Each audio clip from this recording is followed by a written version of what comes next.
Genética general. Teoría cromosómica de la herencia. Ligamiento. Parte 1.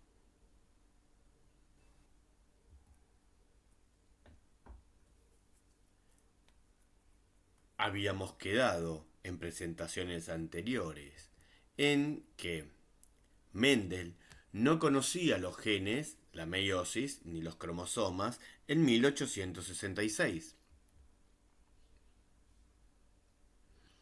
Y que Morgan une cromosomas y genes en 1911.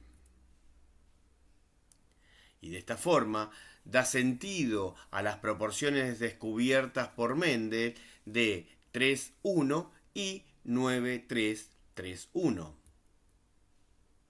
Pero, y siempre hay un pero en la ciencia, habíamos también visto que en la novela de Battenson y Punnett, Herencia de un poroto, cuando cruzaron dos líneas puras de porotos, una púrpura y alargada y otro rojo y redondo, la F1 respondió a lo esperado por Mendel, ya que era dieterocigota, púrpura alargado, pero al hacer el cruzamiento de la F1 por la F1, esperaban tener 9 del fenotipo dominante para ambos genes, 3 con el recesivo para P de fenotipo y dominante para L, 3 con el dominante para L pero homocigota recesivo para L y 1 dihomocigota recesivo. Encontraron las 4 clases fenotípicas, pero en proporciones diferentes. La que observaron de 284 debía presentarse en 215. Las dos clases que aparecieron en 21 deberían ser de 71. Y la clase de 55 debía haber tenido 24. También habíamos dicho que nunca ni Battenson ni Punnett pudieron dilucidar el motivo de este desvío numérico. Hasta que llegó Morgan y sus drosófilas. Habíamos visto también al inicio de la explicación de la meiosis que uno podía cruzar dos líneas puras, en este caso mutantes para color de cuerpo y para alas, por una línea pura dominante para ambos caracteres. Recordemos también que habíamos dicho que las mutaciones en drosófilas por acuerdos científicos se citan desde el nombre de la mutación y con mayúsculas si la mutación es dominante o con minúscula si la mutación es recesiva. Este cruzamiento da como resultado este dieterocigota, en donde uno de los parentales solamente puede mandar la gameta mutante BVG y el otro de los parentales solamente puede mandar una gameta con dos alelos salvajes, B+, VG+, dando este dieterocigota.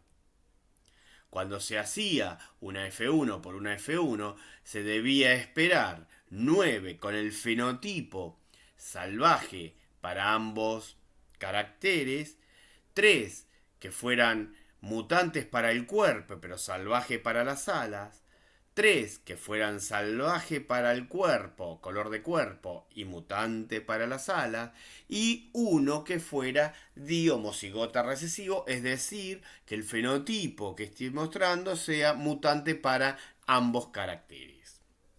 Sin embargo, no encontró estas proporciones. Entonces, Morgan propuso un cruzamiento prueba. ¿Qué era un cruzamiento prueba? Un cruzamiento prueba era cruzar un individuo del cual queremos conocer su composición genética por un individuo que tenga todos los caracteres recesivos, es decir, homocigota recesivo. Así se transforma en un cruzamiento transparente y toda la descendencia me dará explicación de cómo son los genotipos o qué genes y qué alelos tiene el individuo que es incógnita.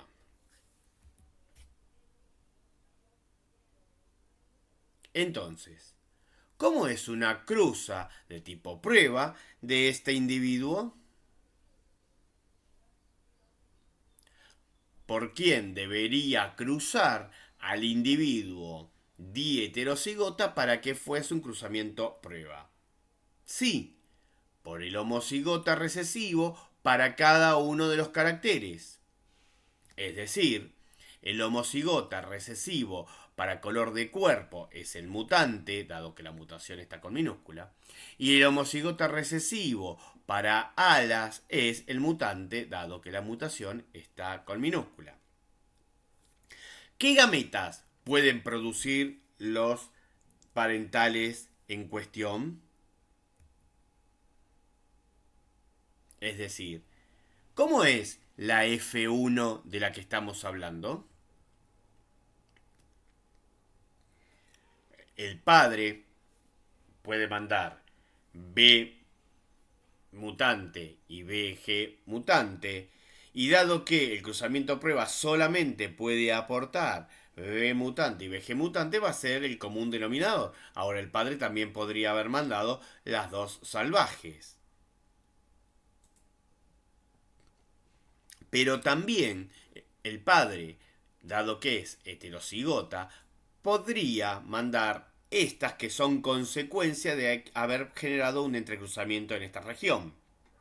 Es decir, la gameta sin entrecruzamiento sería BBG, que es esta que aparece acá, en tanto que con un entrecruzamiento acá, esta B podría salir con este BG más y generar esta gameta, en tanto que como consecuencia de haberse unido estos dos alelos, también quedan unidos B más y BG más, generando esta gameta, consecuencia de lo que vimos en meiosis.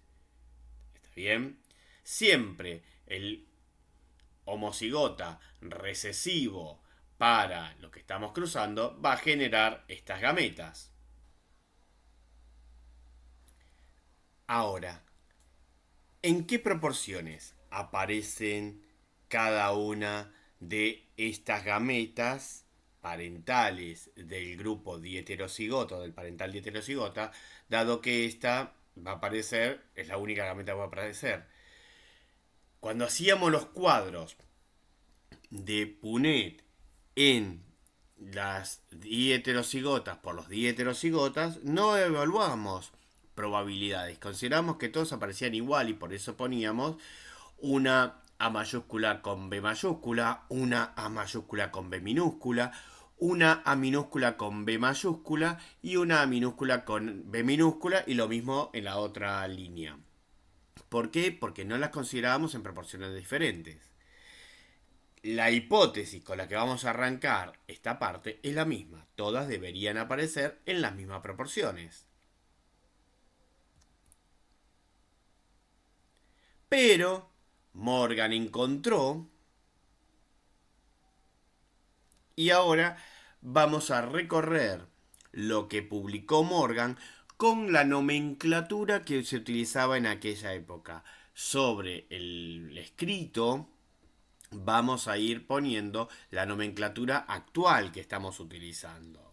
Bien, entonces, lo que proponía Morgan en aquel momento era que había un cromosoma que llevaba la mutación y era el individuo BB, o sea, B larga que le daba color de cuerpo, para él era negro, y V minúscula que era a las vestigiales. Recordemos que esto es previo a la nomenclatura definitiva que se hizo de Drosophila.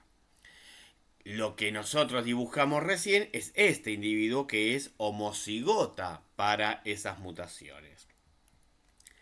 El otro individuo que cruzó es el que no tenía ninguna mutación, por eso no pone nada adentro. Y lo que nosotros representamos de la manera B más homocigota, VG más homocigota. La descendencia de la F1 da tal cual nosotros la planteamos.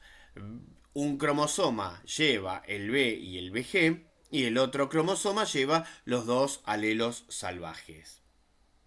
Ahora, si la gameta es de un macho, dado que los machos de Drosophila no tienen entrecruzamiento, o sale una gameta teniendo las dos mutaciones, que es la gameta de la izquierda, o sale una gameta llevando los dos alelos dominantes, que es la gameta de la derecha. Sin embargo, en la hembra sí hay crossing over. Por lo tanto, la hembra genera 4 gametas posibles.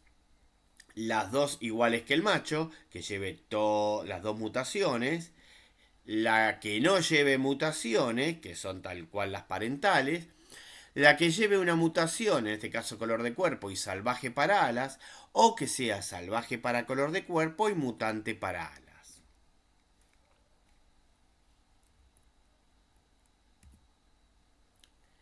Lo que hizo es lo mismo que habíamos planteado antes, un cruzamiento prueba, y los cruzó con mutante para color de cuerpo y mutante para forma de alas. ¿Qué encontró? Que cuando cruzaba hembra por machos de la F1, 50% eran de tipo mutante para color de cuerpo, mutante para color de alas, y 50% era salvaje fenotípicamente para ambos caracteres, por lo tanto él proponía que ese era el cruzamiento, que ese era el genotipo. Ahora bien, no aparecían 50 y 50 en la descendencia de las hembras cruzadas en un cruzamiento prueba, sino que aparecían los 4 fenotipos esperados, tal cual lo habíamos propuesto. Pero lo que notó es que aparecían en mayor proporción aquellas gametas que venían del parental y en menor proporción las que venían de haber tenido al menos una recombinación, ¿sí?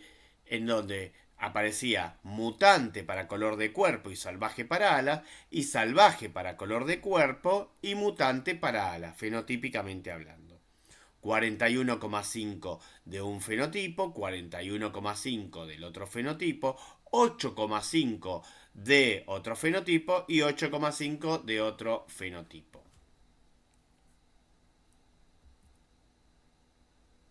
En resumen, lo que estaba obteniendo era que 83% no habían tenido crossing over, no habían tenido entrecruzamiento, y 17% sí lo habían tenido. Los que pertenecían a 83% se repartían de manera igual, y los individuos que pertenecían a ese 17% también se repartían de manera equitativa. Entonces, dado que tenía un gran cultivo de drosófilas, probó con separar las mutaciones y cruzar 2 ejemplares con una mutación en cada uno de los parentales. Es decir, hizo esto. Puso homocigota para mutación de color de cuerpo, pero homocigota salvaje para color para forma de alas, es decir, era una línea, pero con una sola mutación. En tanto, el otro individuo era salvaje para el color de cuerpo, pero era mutante para la forma de las alas. Volvió a obtener una F1 con el mismo fenotipo que había obtenido en la F1 anterior. Es decir, eran heterocigota para ambos caracteres y el fenotipo que se observaba era salvaje. Sin embargo, cuando a los machos de esa F1 se le evaluaban las gametas y se hacía un cruzamiento prueba, se obtenía 50% del fenotipo mutante para color de cuerpo, salvaje para alas, y 50% mutante para alas y salvaje para color de cuerpo. Pero no pasaba lo mismo con las hembras. Las hembras volvían a presentar 4 gametas, por lo que habíamos comentado antes, que tienen crossing over, y las proporciones de las gametas eran diferentes nuevamente desde el punto de vista fenotípico. Las gametas que provenían de los parentales sin crossing over presentaron mutación para color de cuerpo, pero eran salvaje para alas. En tanto que también apareció en la misma proporción salvaje para color de cuerpo y mutante para alas. Y en menor proporción apareció el di-homocigota mutante y en menor proporción apareció el di-heterocigota. Sin embargo, las proporciones que observaba eran las mismas, 41,5 para cada uno de los dos fenotipos que representaban un parental, o gametas parentales, y 8,5 a cada uno de los que representaban recombinantes.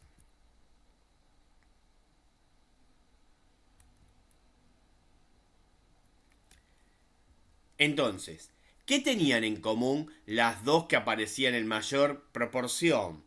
Que son las que están en las cajas azules. ¿Y qué tenían en común las dos que en los dos cruzamientos aparecían en las cajas naranja-marrón?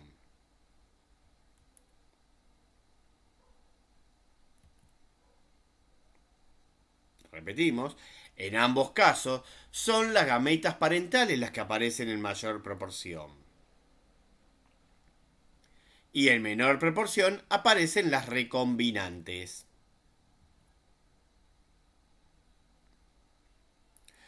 Luego, Morgan, que seguía teniendo un gran criadero de moscas, generó otros cruzamientos.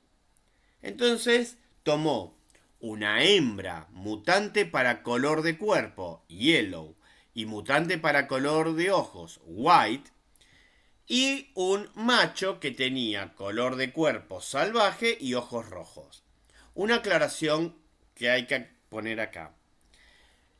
El color de cuerpo y el color de ojos está codificado por genes ubicados en los cromosomas sexuales. La hembra es XX, el macho es XY. Por lo tanto, además de que las hembras, habíamos dicho antes, tienen crossing over, las hembras en este caso, además, pueden entrecruzar cromosomas X, cosa que no pueden hacer los machos, que de por sí son aquiasmáticos, por encima los dos cromosomas sexuales no son homólogos entre sí. Recordemos, esto está tomado directamente del trabajo de Morgan antes que se hicieran las convenciones para la nomenclatura de las mutaciones. Por eso las mutaciones yellow y white están escritas con mayúscula. Una hembra homocigota para yellow y homocigota para white solamente puede producir un cromosoma que se lleve yellow y white. En tanto que el macho puede producir una gameta que lleve el X y otra gameta que lleve el Y. Si se cruzan estos individuos, este cromosoma con yellow y white cruzado con este cromosoma que viene con alelos de tipo salvaje o que codifican para salvaje, va a generar una F1 con hembras de fenotipo salvaje pero heterocigota para ambos caracteres. En tanto que el macho también debería ser heterocigota, pero al no tener representantes de los alelos salvajes en el cromosoma Y, el macho expresa el carácter recesivo de yellow y el carácter white del cuerpo. Perdón, yellow del cuerpo y el white del blanco. Cuando hacen meiosis estos individuos, la hembra produce una gameta parental, que viene de acá, una gameta parental, que viene de acá, una gameta con recombinación, que viene de haberse producido un entrecruzamiento a esta altura, y otra gameta que sale como consecuencia de ese entrecruzamiento, llevando al alelo salvaje de color de cuerpo y al mutante para color de ojos. En tanto que el macho genera o bien una gameta con el cromosoma X tal cual lo recibió, o una gameta con el cromosoma Y tal cual lo recibió. Nota que hay que aclarar acá. El cromosoma Y de Drosófila se marca con esa formita rara de un cromosoma doblado para diferenciarlo del X y de los autosomas.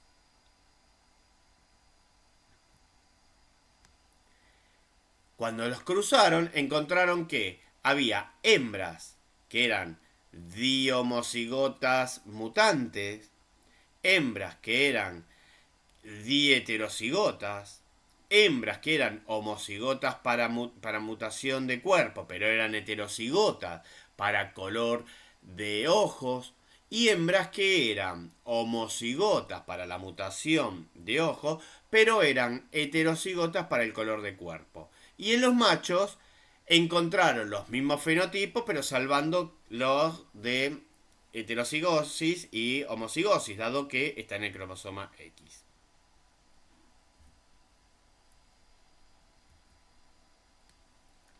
Y los que no habían tenido entrecruzamiento aparecieron en 99%, mientras que las que sí habían tenido entrecruzamiento aparecían en 1%. A partir de estos resultados obtenidos en este cruzamiento que se observa a continuación, ustedes pueden determinar cómo eran los parentales de la progenie que aparece a continuación.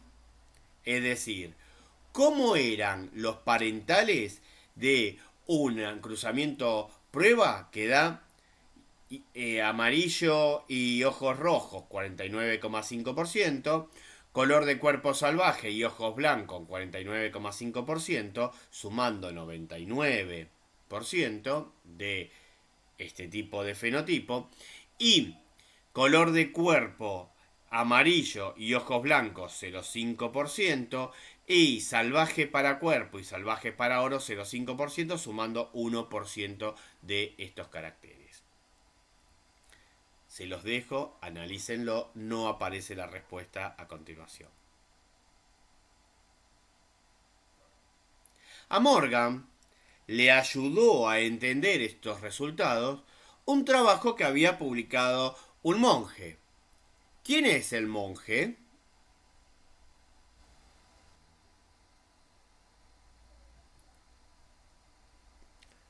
No era Mendel, era Janssens, que en Bélgica había estudiado la espermatogénesis de los batracios y había dibujado en 1909 cosas como esta: la teoría del quiasma, una interpretación, y presentaba dibujos de este estilo, en donde por microscopía empezó a ver qué pasaba durante los distintos estadios de la meiosis y dibujó estas figuras. Estas figuras le permitieron a Morgan interpretar los resultados que estaba obteniendo. Y entonces propuso lo siguiente: ¿qué pasaría si uno imagina los cromosomas, en vez de que fuesen cosas continuas, como la figura de la izquierda, estuvieran formados en su interior por bolitas tipo un collar? Entonces, el collar podría cortarse en algún lado y cambiar bolitas de color de un collar al otro, pero cambiarían todas las bolitas que están a continuación a partir del corte. Una vez que se intercambia, todas las bolitas que están a continuación pasarían a formar parte del otro cromosoma. Y terminaría en la figura que está a la derecha, que es la parte de la clásica figura que aparece en los libros cuando se habla de entrecruzamiento de quiasma, con los errores que se verán más adelante cuando expliquemos los errores de la bibliografía en meiosis. Entonces, lo que propuso Morgan es que si yo tengo un cromosoma con un alelo en una punta, un alelo en el medio y otro alelo en la punta, cuando se enriedan estos dos, según lo que veía en los dibujos de Jensen, esto podría pasar a tener un entrecruzamiento aquí y otro entrecruzamiento aquí, y entonces el alelo W quedaría ahora con el alelo salvaje que está en el cromosoma negro y el alelo BR, ¿sí?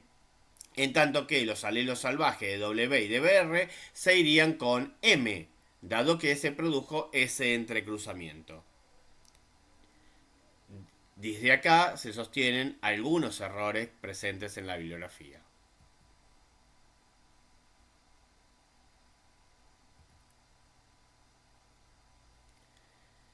Entonces, Morgan comenzó a hacer cruzamientos siguiendo genes, en donde tenía una homocigota para todos estos caracteres, otro homocigota para todos estos caracteres, cruzaba las dos líneas y obtenía un heterocigota en un F1 para todos los caracteres. ¿Sí? Esto venía del parental 1, que era una línea, esto venía del parental 2, que era otra línea, y cuando hacía una F1 por una F1, le aparecían que no había cruzamientos y en una parte de la población que se mantenía todo igual, y los otros parentales.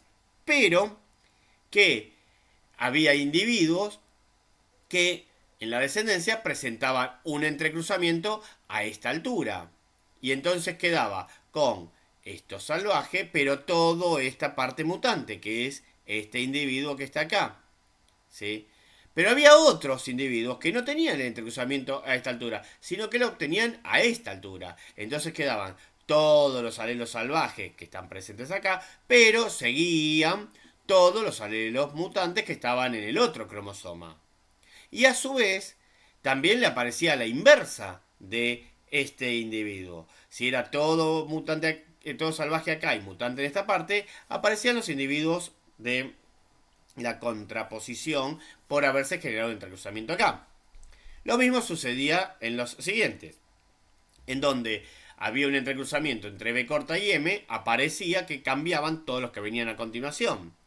Y si había un entrecruzamiento entre S y R, lo que veía era que estaban todos mutantes para esta sección y eran salvajes para el otro lado, desde el cruzamiento. Y que también encontraba dobles, que habían tenido dos cruzamientos, es decir, que eran mutantes en una punta del cromosoma, eran salvajes en el medio y mutantes en el otro extremo. Y contó más de 600 descendencias. Morgan encontró que hubo fenotipos que no aparecieron en la descendencia, como por ejemplo mutante, salvaje, mutante, salvaje, salvaje, mutante, salvaje, mutante, mutante, salvaje, o salvaje, salvaje, mutante, mutante, salvaje, mutante, mutante, salvaje, mutante, salvaje. Si estuviéramos en una clase presencial, en este momento preguntaría por qué, qué se les ocurre, qué hipótesis tienen, y escuchaba propuestas. Dado que no hemos estado en un espacio presencial, dejo librado a su pensamiento qué es lo que pudo haber sucedido y qué llevó a que no hubiese encontrado estos fenotipos. Dos datos. Acá están descendencia con un cruzamiento y descendencia con dos cruzamientos. Recuerden en la presentación de meiosis la función que cumplían los nódulos de recombinación y el espacio que ocupaban. Quizás por ahí puede haber parte de la hipótesis que van a contestar ustedes. De esta manera Morgan pudo organizar ubicación de genes que codificaban con sus alelos mutantes y sus alelos salvajes para diferentes caracteres en las drosófilas. Así pudo ubicar las antenas largas y antenas cortas en un extremo de un cromosoma, alas contraídas o alas largas cerca del de antenas a intermedio al de la definición de patas cortas o patas largas, y a su vez forma de ojos rojos o púrpura cercano a las patas, y intermedio entre alas normales y alas vestigiales, y a su vez próximo a ojos pardos u ojos salvajes. Empezó a ordenar los genes adentro de un cromosoma.